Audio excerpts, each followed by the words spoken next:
you happy? More than you could imagine. At this moment in my life, I am the happiest I've been. Why? I have a peace that I found in life for reasons that I can share or not share.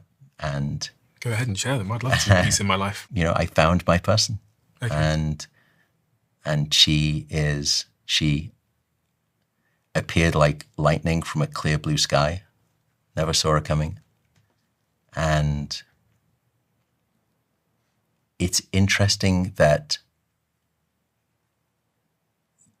I've never been able to be more myself, even with myself, than I have with her. Every day she makes me want to be a better person. And I have found peace that I have never had before. That you've never had before? No. Did you have peace last time we spoke? I wouldn't say I was without peace. I didn't know this type of peace. And I never believed in this notion of the one. I was a scientist. I'm a hard-nosed, empirical kind of guy. And I just did not imagine it would be such. I didn't think there was such a one. I would have told you if you'd told me that 2 years ago, you'd given me your love story of certainty. I would have thought you're misguided and that, you just need to put down whatever substances you're using because you're delusional, because there isn't such a thing. She's a gift. And I hope I never take her for granted. I doubt it. There's an incredibly sad story of a gentleman called Clive Wearing. And Clive is a famous individual in the neuroscience world.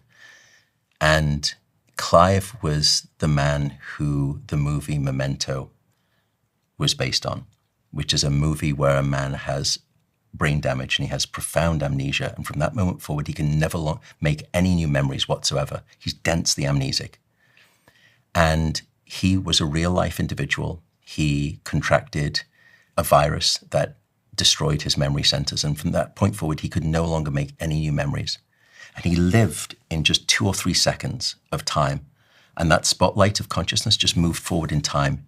He had no recollection of the past. He had no anticipation of the future. And the only person that he remembered and he would recognize is his wife. So he could have spent this whole 3 hours speaking to you. And then you would walk out the room for 5 minutes and you would walk back in and you'd say, "Hi, Clive, nice to meet you." And he'd say, "Hi, what's your name?" Had no recollection. The only person that he remembered was his wife. But the problem was he never remembered how long it's been since he last saw his wife. And so every time that she would walk into the room after being out of it for 5 minutes, he would jump out of his chair and he had this incredible elation. And he would run and he would hug her and kiss her. And I think sometimes we take our partners for granted. And the only time we realize how precious they are is when they're gone.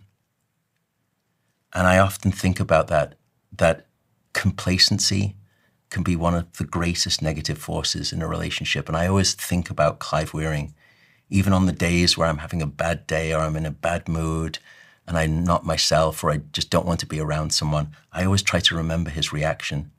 And when my wife walks back in from work or I see her, first thing, I try to remember how his reaction was and how I truly feel at the time, despite the blanket of negative stress, trying to drown that feeling out. It's a beautiful thing. I think about that a lot as well.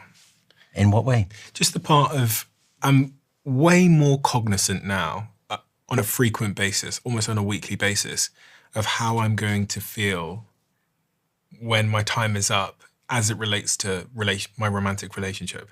Like, I think even like mid-argument, I will now think, and then this actually happened like a couple of days ago, it wasn't really an argument, we were just disagreeing about something. I literally said mid dispute that we were having, I said, "We're going to regret this so much." And what I meant was, when that phone call rings and someone gives me bad news that either I'm going or you're going, I'm going to regret that this 30 minutes was wasted doing this. Yeah.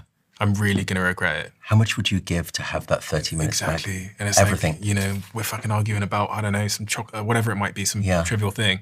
It's actually really helped me because in the midst of those storms, thinking through to that moment when you get that phone call and like you're ill or I'm ill and we're not going to be around much longer, it liberates you from the pettiness that a sense of immortality can create. And that pettiness results in the complacency that you're describing, that like, I took you for granted. Yeah. So it's a nice little mechanism now for me to go, is this an important thing? Is this really important? And I have to provide nuance there, which is, this doesn't mean don't address things. Correct. Yeah, I was just about to say, conflict is critical. Yeah. You've got to fight well. But let it be me versus you and the problem. Like me and you versus the problem versus me just going at you. Yes. You know? You have to be fighting for each other, not fighting against each other. Yeah, exactly. And that you have to try to then, in that context of Clive Wearing, don't shy away from conflict if you need to have the conversation. Often it's like the gym.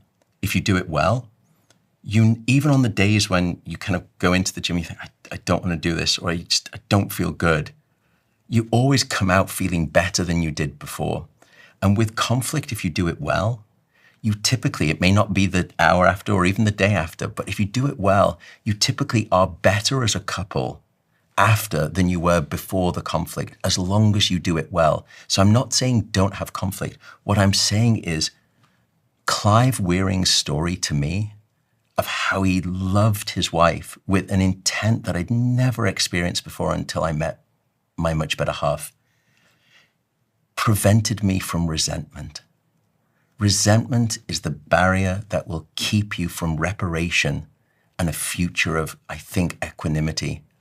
Because when you resent someone, it means that you haven't processed, you haven't moved forward.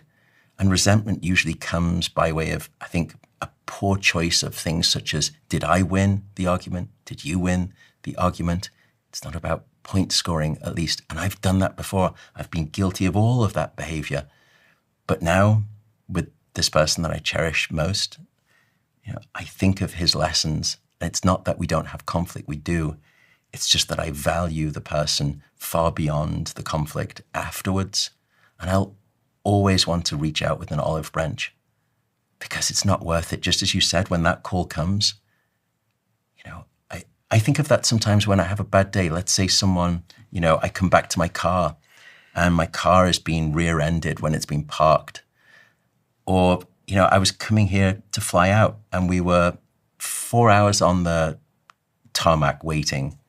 And there's a guy in front of me who's getting all agitated and giving the ground staff all sorts of vitriol.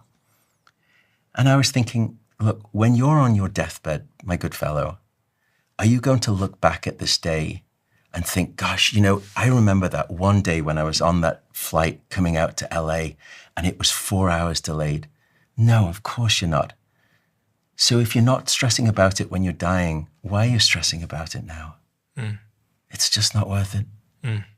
Live. Thank you.